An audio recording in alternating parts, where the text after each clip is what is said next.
Hello বন্ধুরা, কেমন আছো তোমরা? আশা করি তোমরা সবাই খুব ভালো আছো। আমি মোটামুটি আছি, কারণ আমার অনেক ঠান্ডা লেগে গেছে।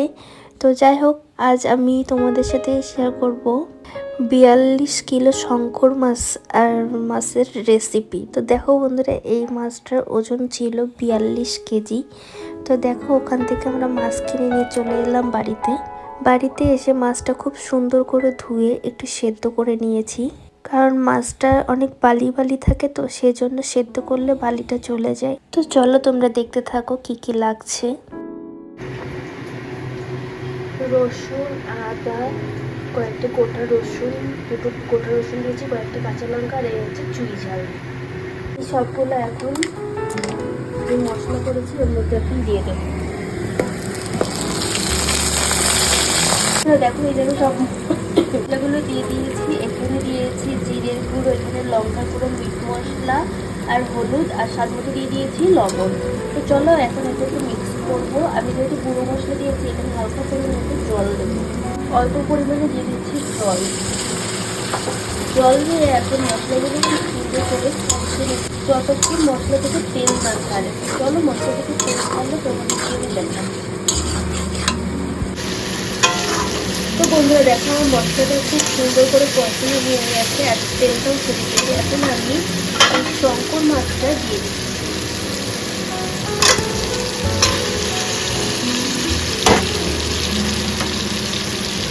এখন আমি গ্রেভির সাথে খুব সুন্দর করে মাছটা একটু কষিয়ে নেব। চলো দেখো, আমি মাছটা খুব সুন্দর করে কষিয়ে থেকে মাছ বলা বলে তো মাছই বলা যায়, তবে খালি মাছটা থেকে কোনো অংশটা কম, যেহেতু এটার ওজন 42 কেজি ছিল শঙ্কর মাছ। আর যারা অনেকে আছে এটাকে শাপলা মাছই বলে থাকে, শাপলা পাতার মাছ, দিয়ে যেটা বললে থাকে, আমাদের এখানে তো শঙ্কর মাছই বলে।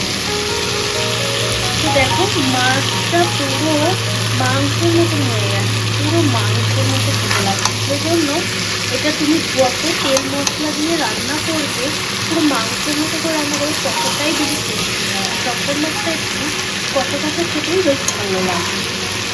তো দেখো,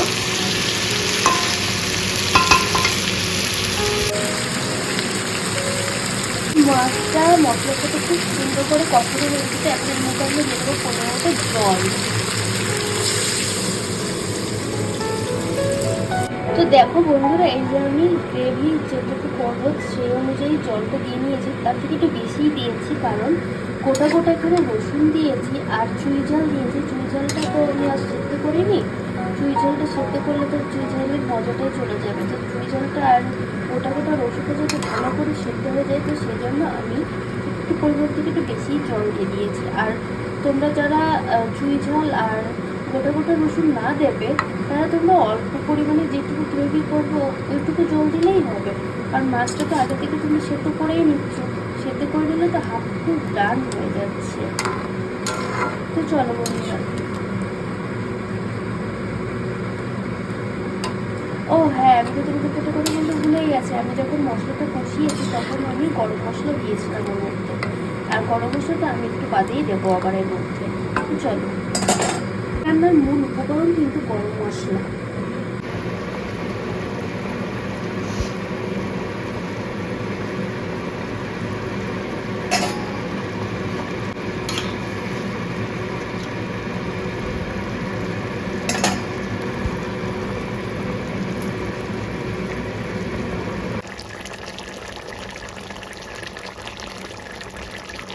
বন্ধুরা দেখো, এই যে আমার রান্না করে পুরো কমপ্লিট হয়ে গেছে। ঠিক এমনই কষা কষা খেতে কিন্তু এগুলো খুবই ভালো লাগে, আর খুব দারুণ টেস্ট রয়েছে। ঝাল ঝাল, যেহেতু চুই ঝাল পড়েছি, তো আরও আমি দেখেছি ঝাল দিয়েছি। তোমরাও একবারে এমন করে ট্রাই করতে পারো, আশা করি তোমাদের অনেক ভালো লাগবে। আর যেহেতু এটা অনেক বড় মাছ, তো তোমাদেরকে এর আগেও বলেছি 42 কিলো ছিল, পুরো মাটনের মতন হয়ে গেছে। তো চলো, আজকের ভিডিওটা আমি এখানে এন্ড করছি।